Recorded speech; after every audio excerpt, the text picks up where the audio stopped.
Did you know that the secret to incredibly rich and powerful soap might be hiding in your pantry? We're talking about lard.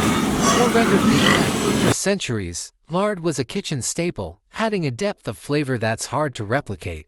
And it's not just for cooking. Our ancestors knew a thing or two about chemistry.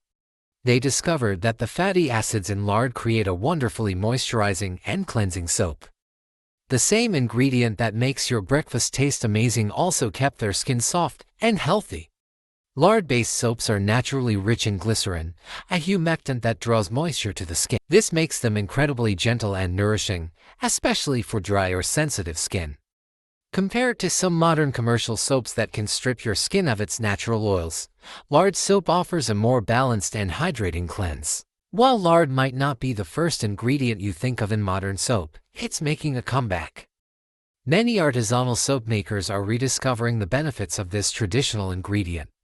From adding richness to soaps to creating flaky pie crusts, lard is a versatile ingredient worth exploring. So, the next time you're looking to add a little something extra to your cooking or searching for a gentle and natural soap, consider the power of lard. If you found this video interesting, don't forget to like, subscribe, and hit the notification bell for more fascinating food and history facts.